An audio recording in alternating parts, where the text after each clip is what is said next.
Hello and welcome to the 2025 Honoree Interview Series for the 2025 212 Gala, which is all about resilience through reinvention. I'm thrilled to be here with the Luminary Award Honoree, Rishad Tobaccowala. Hi, Rishad. Hello, Andrew. How are you? Fantastic. Thank you so much. We're excited to talk, have a little chat, let people know who you are.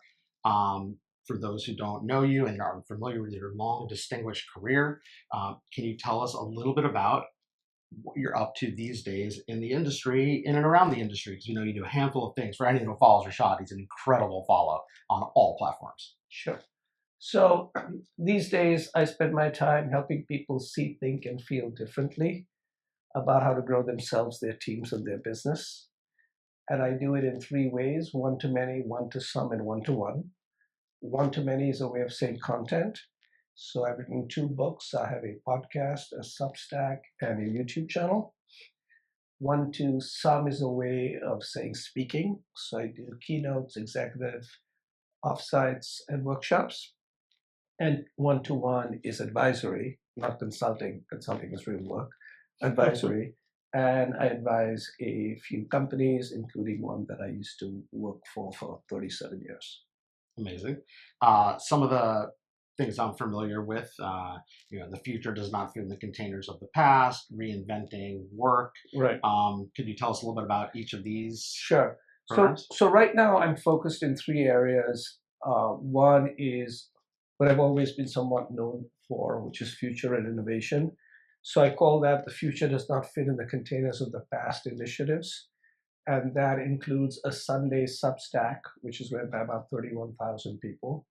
It includes a podcast called What Next and a few other things. The second area is work, which is built around what I call the Rethinking Work platform, which is a combination of a book, which I published 6 months ago, a YouTube channel where I talk to lots of different people every week about work and who are inventing the future of work. And then I speak about it, but I've also now created events with universities like Northwestern, where we do a day on the future of work where they invite people. And then the last one is a by invitation only leadership project on modern leadership called the Athena Project. So leadership, work, future. They're obviously connected, but like any marketer, I've segmented it. I mean, as one of the most brilliant marketers of the last several decades, this is no surprise.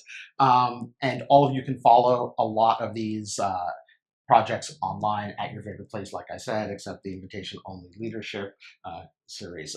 So where does this sort of fit in sort of you have an incredible career narrative arc that you've been on. Where does this work fit in? Where did it grow out of? So it really grew out of a couple of things. So in the 37-year full-time career at Publicis, or a company Publicis ended up buying, which is Leo Burnett. There were 3 areas that I ended up, after the first 10, 12 years, began to focus on, which was what will come next, so sort of what next. And I had the opportunity to work with people who gave me a little bit of room. And so what we did is we created one of the first interactive agencies in the country in 1996. We also then created one of the first futures practices in a thing called Denew. I helped spin off with a few other people, Leo Burnett Media into Starcom, which was one of the key things. And then over time, after Publicis bought us, worked with Publicis management in acquiring things like Digitas and Razorfish and Sapient, etc. So a big part of my thing always was what's going to come next and how to prepare companies for that, which was one. But the reality of it is anybody who's worked with me will realize that I actually run a Ponzi scheme, which is I surround myself with the world's best talent and fall asleep, right? So a key was the world's best talent. And so I was always focused on how do I attract, retain, and empower talent. So this new world is really about that, what's next, and talent. So talent is leadership, what's next, and they intersect in the workplace. Incredible. And if you're sort of offering folks an opportunity to think a little bit about how do they become a futurist, how do they think about the future, any tips, any guidance, not necessarily reading materials, but mindsets? Yeah, so there are two things I would say. A key thing is everybody should be thinking about the future because we spend the rest of our lives there. Okay, so that's one. Second is everyone should think about the future because we all mentioned the word strategy. But since I used to be the chief strategist of Publicis, I was always scared someone would come to me and say, what is strategy? So I came up with a definition, 3 words: future competitive advantage. What will people want in the future? Who will you be competing with in the future? And what advantage will you provide? Now, that definition works both for companies and individually. So let us suppose you wanted to find a partner. You have to figure out what will the partner need in the future, who will you be competing with for his or her hand, and what advantage do you provide? So it's a very interesting thing about strategy, but the key is the future, not the present. So everybody should think about it. The mindset, interestingly, is I believe that to be truly successful in any business, especially the marketing and advertising business where so much is changing, is one has to have the mindset of an immigrant. So I always say, think like an immigrant. And you might say, what is that? I'm not making a political statement, but here's the key. When I grew up in India, we had to learn Shakespeare, and the world's best, probably piece of work ever written besides Don Quixote is Hamlet. And Hamlet is basically about moving to an undiscovered country called death. Really, that's what it is. Okay? That's what to be or not to be is. It's about an undiscovered country called death. To a great extent, all of us are all migrating to an unknown country called the future. Okay? So if you're moving to an unknown country, why don't we learn from successful immigrants how they navigate unknown countries? So the way they do it, and I say this to very senior people at boards, is think about it this way. A, they think like outsiders, because they are. And the most challenging opportunities and risks to your business will always come from outside the category. So the automobile companies were surprised not with another automobile company, but they were surprised by Tesla and Uber. Mm-hmm. Gillette and Schick were surprised by Harry's and Dollar Shave Club. And we keep benchmarking against current competitive sets. So you think like an outsider. That's number one. Number two is immigrants think like an underdog.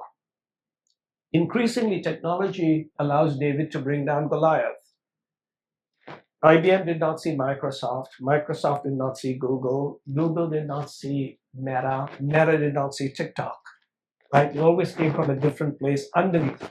So I always say the future does not come from the heavens, it comes from the slime.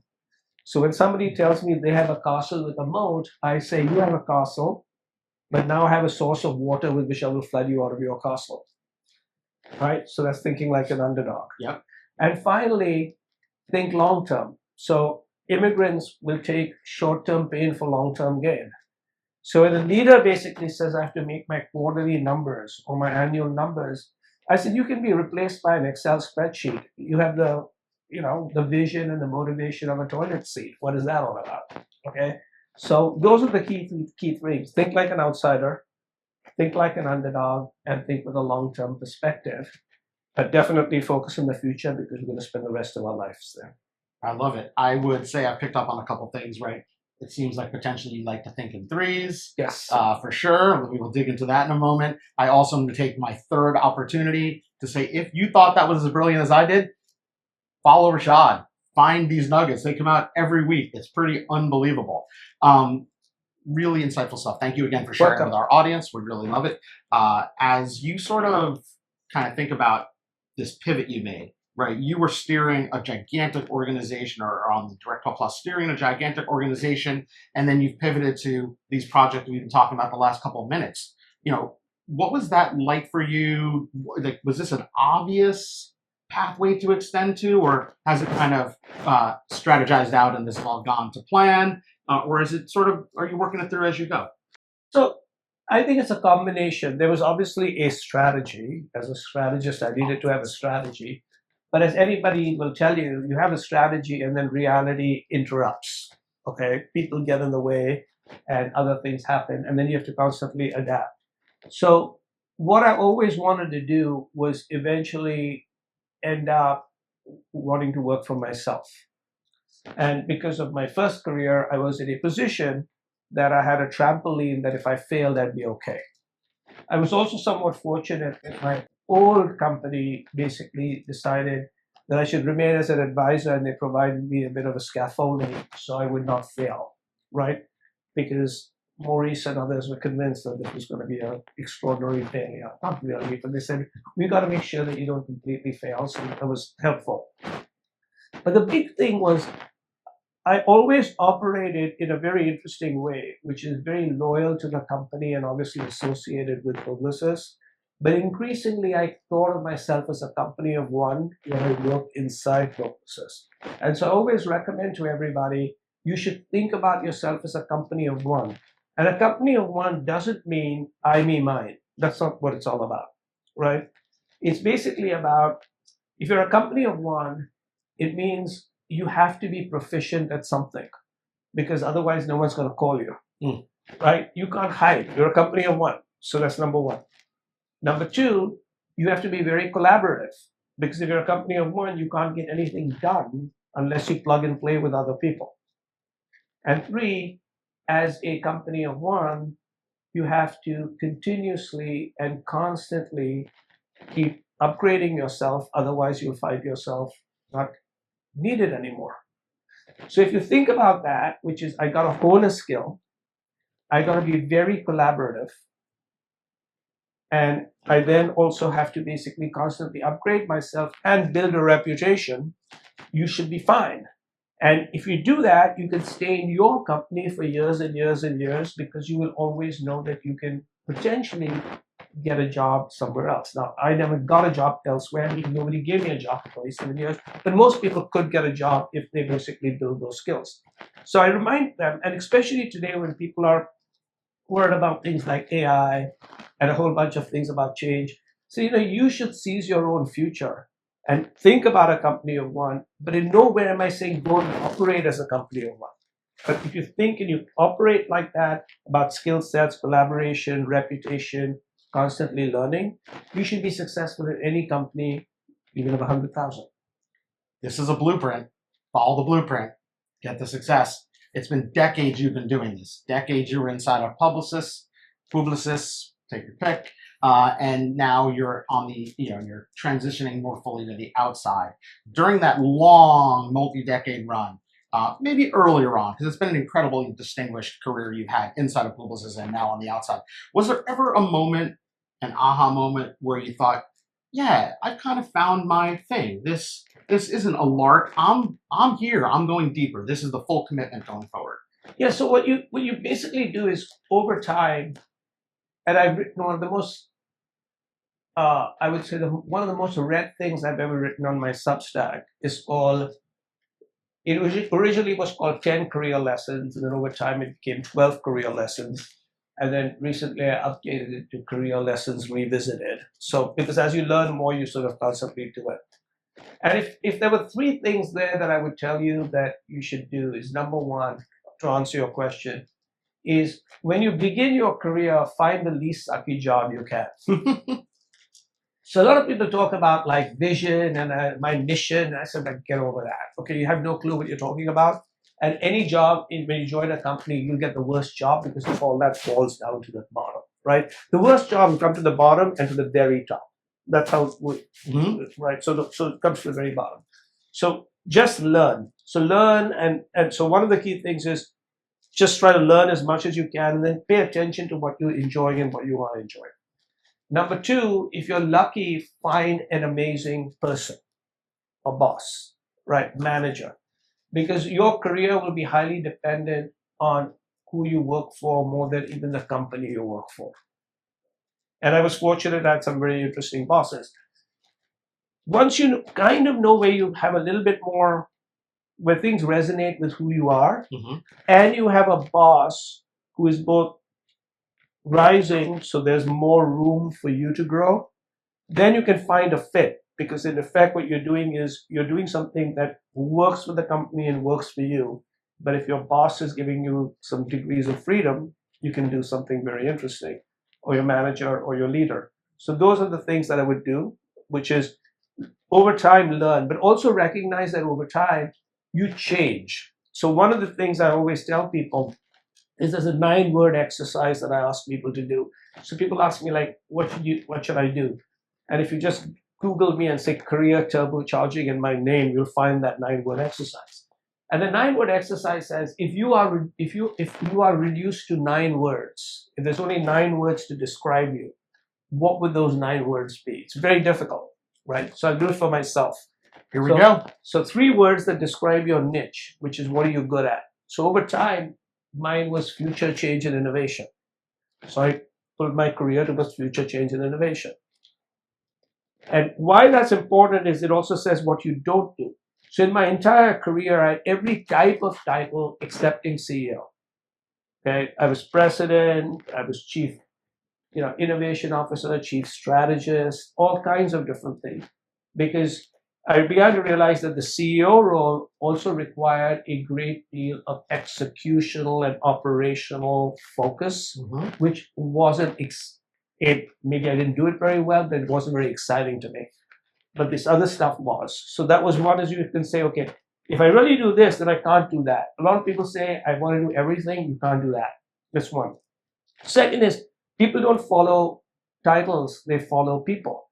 So you're good at that, that's your niche, but who are you? So this is what you ask other people. So my 3 words, which other people told me, was authentic, provocative, and inspirational. Okay? Check. Which was basically the voice. And then finally, why should we believe you? And in my case, I was global, so I had a global perspective. I grew up in one country, worked in another, traveled all over. My headquarters was in France. Second, besides that, was I was a mongrel. That's, in today's world, you'd say hybrid, but I say mongrel. So it's hard to describe. Was I digital or analog? Was I media or was I creative? Was I staff with all my strategy in the roles, or was I operational? Right? So I was doing a mongrel mix of things. And the other one, while I stayed in the same place for 37 years and still am an advisor 6 years later, after the first 7 years, I kept changing my job every 3 years. So if you look at my LinkedIn profile, you wouldn't say that guy worked in the same company unless you know all those things were the same, right? So I have everything from Leo Burnett to Starcom to Giant Step to Denu to Digitas to Razorfish to Starcom Media West Group to Publicis Media to Publicis Group. It's all there. So I was reinventing. Does that make sense? Yeah. So my 9 words were future change innovation, authentic, inspirational, provocative, global, mongrel, and reinventing. I eventually selected 1 word, change, provocative, and reinventing from each. And then I selected 1 word, which was reinventing, which kind of is my positioning, which is kind of interesting since this particular theme is resilience and reinvention. And my positioning in 1 word is called reinvention, which now explains the following. I wrote a Substack, not a Substack, I used to write a WordPress blog before there was Substack, which is still available and I write on it. It's just my Substack is also there. It's called Reinvention on WordPress. So the Substack is called The Future Does Not Fit in the Containers of the Past. My book is called Rethinking Work. What do they all ladder up to? Reinvention. So you can do this, every individual can do this, and you can build an entire structure, an entire future, just by thinking about it. I mean, it almost is well thought out, like you're one of the greatest strategists in the world. That is a wealth of information of share. What a gift you've given to our audience. I would also quickly note for the mathematicians out there, it's 3 sets of 3 as your 9 boxes. It's like you can't get away from the 3s. Right. And I have an advanced degree in math. And of course, you have an advanced degree in math. And 3 is a magic number. Really, like, what I can't wait to go listen to this interview, play it all back. I think I'm going to end us with a quick question. I know we both share a mutual passion for photography, which is a hoot and a lot of fun. And I'm kind of curious, where does creativity like photography or other hobbies where you're acting creative, how does that play into kind of everything you've built in your career? Is there a place for it? What's its role? Absolutely. So the best definition I heard of creativity was on this What Next podcast I got to hear from and learn from Sir John Hegarty. And he has a business called the Business of Creativity. And I asked him, can you define creativity? And I said, when I talked with him, I used to say creativity is connecting dots in new ways. And he says, yeah, Rishad, that's pretty good. But I'll tell you what real creativity is. Creativity is an expression of self. And he basically said, that means people say, I want to make, I want to show, I want to build. So in effect, I thought that's really interesting. Everybody is creative. It's just an express yourself. It's an expression of self. And so to a great extent, I express myself through speaking, through writing, and through photography. Those are skills I have. I do not have the skills of painting and sculpture and other kinds of stuff. So there's always something that everybody is creative. It's learning how to express yourself. Fantastic. Well, this is your Luminary Award winner. Thank you very much. Thank you. It's been a treat. Thank you so much for making the time. Welcome. Thank you.